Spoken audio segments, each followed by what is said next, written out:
Web series story presents white lines. Joey अपने भाई का सच पता लगाने निकली है, पर एक के बाद एक नए सच से उसका सामना हो रहा है। कभी कभी ऐसा लगता है कि एंड्रयू की फैमिली में से ही किसी ने उसकी हत्या की थी, पर कहानी जब नए मोड़ लेती है तब शक मार्कस पर भी जाता है। एक्सेल का फ्रेंड ग्रुप भी कुछ भी बताने से इनकार कर रहे हैं। ऐसे में जोए के लिए सच का पता लगाना बड़ा मुश्किल हो रहा है। आज कहानी का अगला हिस्सा जब शुरू हुआ तब हमें ओरियल अपनी माँ के बगल में सोता हुआ दिखा। वो अपनी माँ के करीब गया, तभी कॉन्चिटा की नींद खुल गई। कॉन्चिटा ने उससे पूछा, तुम ये क्या कर रहे हो? ओरियल ने अपने बिहेवियर के लिए माफ़ी मांगी। उसने कहा, मैं बहुत परेशान हूँ। कैसे अपने पिता के सामने ये साबित करूँ कि एक्सेल को मैंने और आपने नहीं मारा। कॉन्चिटा ने उसे समझाया कि बहुत जल्द वो इस समस्या का हल निकालने वाली है। इधर एंड्रू जब घर पहुंचा तब उसने ओरियल को मारना शुरू किया। उसने कहा, तुमने जिस गैंगस्टर के बेटे को मारा है उस फैमिली से हमारा 20 साल से युद्ध विराम चल रहा था। तुमने फिर से उस लड़ाई को आग दे दी है। अब हम सब की जान खतरे में है। कॉन्चिटा एंड्रू को रोक रही थी, जबकि ओरियल भी अपने लिए माफ़ी मांग रहा था। उसने कहा, मैं तो बस ये साबित करना चाहता था कि एक्सेल की मौत में मेरा और माँ का हाथ नहीं है। कॉन्चिटा के बार बार एंड्रू को धकेलने पर वो यहाँ से गया। कॉन्चिटा ने ओरियल को संभाला। बॉक्सर जॉय की मदद करना चाहता है, पर जोए उसे कुछ भी डिटेल में बता नहीं रही कि आखिर उसे अब तक क्या पता लगा है। जोए को बॉक्सर पर भी भरोसा नहीं। बॉक्सर ने गुस्से में घर के सामान को इधर उधर फेंकना शुरू किया। पेपे, जिसके बेटे के कान के पर्दे अब फट चुके हैं ओरियल की वजह से, इस सिलसिले में पेपे अपने बेटे को लिए एंड्रू के घर आया है। कॉन्चिटा ने पेपे से मिलकर इन सब के लिए माफ़ी मांगी। पेपे ने कहा, तुम्हारी माफ़ी से मेरे बेटे के कान के पर्दे वापस नहीं आने वाले।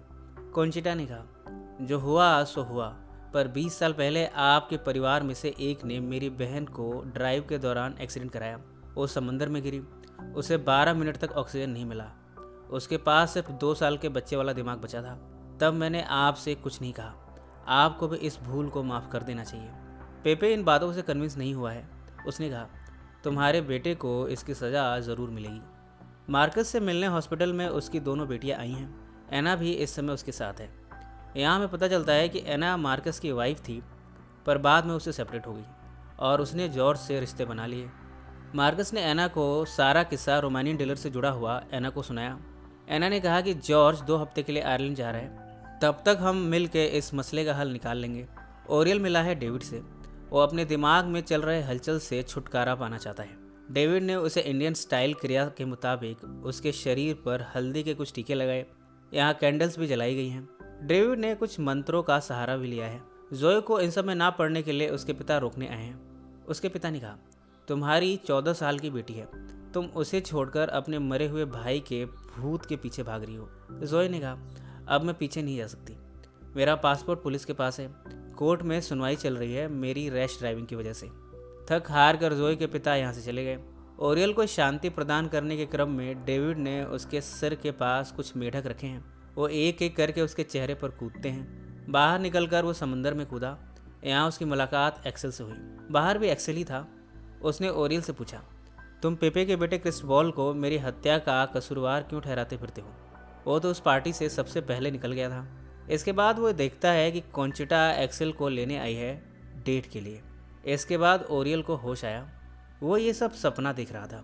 डेविड की थेरेपी उसे एक्सेल के पास ले गई, पर अभी भी वो सच से काफ़ी दूर है। जोए की हालत पर बॉक्सर को तरस आ रहा है। वो उसकी मदद करना चाहता है, पर उसके पास भी कोई जानकारी नहीं है। इसी नोट पर कहानी का यह हिस्सा यहीं समाप्त हो गया। और अब कहानी का अगला हिस्सा।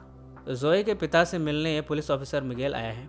उसने बताया कि उसे लीड मिली है जिसमें एंड्रू की फैमिली पर शक जाता है।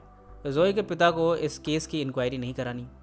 वो अब जोए को इन सब से दूर रखना चाहता है। उसने आगे भी कहा, मैंने एक दोस्त के तौर पर तुमसे हेल्प मांगी थी, पर अब मुझे जोए को इन सब से बचाना है। तुम्हारी मदद की मुझे ज़रूरत है। इस समय एंड्रू हॉस्पिटल में है। उसका एक्सीडेंट हुआ है। यहाँ जब कॉन्चिटा अपने पति से मिलने आई तब कीका ने उसे रोका। कॉन्चिटा ने कहा, मेरा यकीन करो, मेरा एक्सेल की मौत में कोई हाथ नहीं है। मैंने उसके साथ कुछ पल ज़रूर बिताए। मुझे उसका साथ अच्छा लगता था। कीका ने कहा, वो मेरा बॉयफ्रेंड था। किस किस्म की औरत हो आप? कॉन्चिटा ने कहा, मुझे पता नहीं चला मैं कब उसके लिए फीलिंग्स रखने लगी। मैंने उसे पैसे दिए थे ताकि वो तुमसे दूर रहे। फ्लैशबैक में हमें दिखाया जाता है कि एक्सेल ने उन पैसों को कीका को वापस कर दिए थे और उसे सब कुछ बता दिया था। कीका ने कहा, एक बेटी को माँ से प्यार की ज़रूरत होती है, आपने सिर्फ मुझे तकलीफ दी है। जोए अपने पिता के पास गई है, वो भी इन सब से निकलना चाहती है। कोई उसे कुछ भी बता नहीं रहा। उसके पिता ने कहा, मैं एक पुलिसमैन के कांटेक्ट में हूँ, वो तुम्हारा पासपोर्ट हासिल करने में मदद करेगा। तुम्हें एक बीमारी दिखाई जाएगी एक्यूट डिप्रेशन की, जिसमें तुमने वो ड्रग्स लेनी शुरू की। इससे तुम्हें पासपोर्ट मिल जाएगा और तुम वापस अपने देश जा सकती हो, अपने पति और अपनी बेटी के पास। इतने में कीका का फ़ोन आया जोए को। वो उसकी मदद चाहती है। इस समय उसके पिता हॉस्पिटल में हैं, जबकि अपनी माँ का सच जानकर वो काफ़ी डिस्टर्ब महसूस कर रही है। जोए जब कीका से मिलने आई तब उसने एंड्रू से किए गए व्यवहार के लिए माफ़ी मांगी। कीका ने भी उसे माफ़ कर दिया। बॉक्सर अब जोए से प्यार करने लगा है। उसने अपनी फीलिंग्स का इजहार किया। आज की रात दोनों ने साथ में बिताई। जोए की थेरेपिस्ट बार बार उसे कॉल करके उसके अगले सेशन के लिए उसे बुला रही है, जबकि जोए उससे हर बार वक्त मांग लेती है। इसी नोट पर कहानी का यह हिस्सा यहीं समाप्त हो गया और अब कहानी का अगला हिस्सा। एंड्रू अब हॉस्पिटल से वापस घर आ गया है। अब उसे हमेशा व्हील चेयर पर रहना पड़ेगा। उसने अपनी फैमिली को थैंक यू बोला है अपने इस हालत में उसका साथ देने के लिए। डेविड ने जोए को उस इवेंट वाली रात की कुछ तस्वीरें दिखाई हैं। उसने वीडियो भी दिखाई कि कैसे जब वो घर की छत पर था तब वो पूल में कूदा। इसके बाद पार्टी और भी वाइल्ड हो गई। कईयों ने शराब पीते हुए एक दूसरे से जिस्मानी संबंध बनाए। इस पार्टी में ड्रग्स कोकेन सभी ने ली। सब ने अजीब अजीब हरकतें की। किसी ने सांप अपने गर्दन में लटकाया, जबकि किसी ने थ्रीसम किया। डेविड ने कहा, मुझे अब खुद पर ही भरोसा नहीं होता। मैं किस तरह की पार्टी में गया था। मैंने इस पार्टी की तस्वीरें खींची और मुझे कुछ भी याद नहीं। हमें दिखाया जाता है कि ओरियल भी पार्टी में था। एक्सेल ने बताया कि उसकी माँ ने उसे पैसे दिए थे।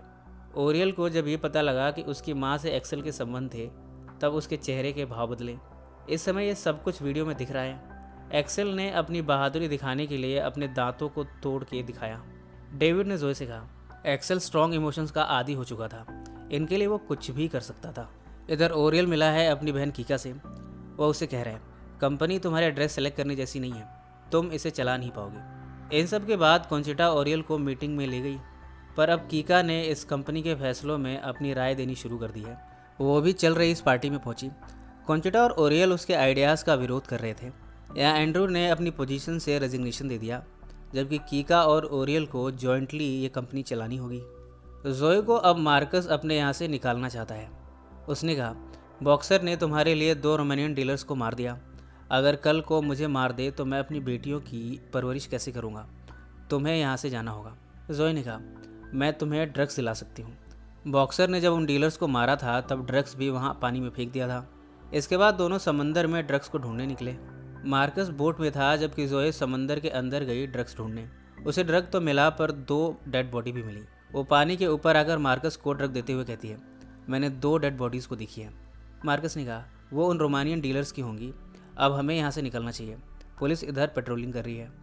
पर जोए ने कहा, वो लाशें अगर ऊपर आ गई तो बॉक्सर को पुलिस का खतरा है। उसने हमारे लिए बहुत कुछ किया है। हमारे लिए उसने इन दोनों को मारा था। ये सब कहने के बाद वो वापस लाशों को समंदर की तली पर पत्थर से बांधने गई है, जबकि उधर पुलिस मार्कस के पास पहुंची है।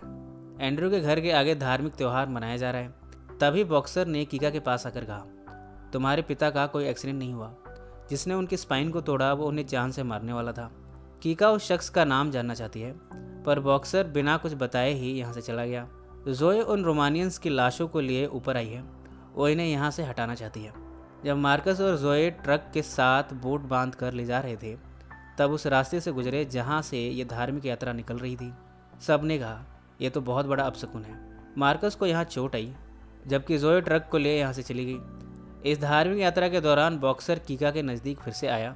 उसने कहा, तुम एक्ट्रेस नहीं बन पाओगी। इस सच को कबूल करो। इस बिजनेस को टेक ओवर करो। तुम पहले ही बहुत समय गंवा चुकी हो। जोए उस बोट को खींचते हुए ले जा रही है जिसमें उन रोमानियंस की लाशें हैं। उसने हेल्प के लिए बॉक्सर को वॉइस मेल भेजा। बॉक्सर के आने पर जोए ने सब कुछ बता दिया कि किस तरह वो बॉक्सर को पुलिस से बचाने के लिए इन लाशों को लाई है। इसके बाद दोनों ने मिलकर गड्ढा खोदा इन्हें दफनाने के लिए। इतने में यहाँ तेज़ बारिश आने लगी। बारिश में इन्होंने इन लाशों को दफनाया। इधर कीका और ओरियल साथ में हैं। यहाँ उसने ओरियल की ड्रिंक पी, पर दोनों की बॉडी लैंग्वेज से लग रहा है कि दोनों साथ में हैं। इसी नोट पर कहानी का ये हिस्सा यही समाप्त हो गया। इसके आगे की कहानी हम अगले पार्ट में डिस्कस करेंगे। सो फ्रेंड्स, फिर मिलेंगे ज़िंदगी के किसी नए मोड़ पर।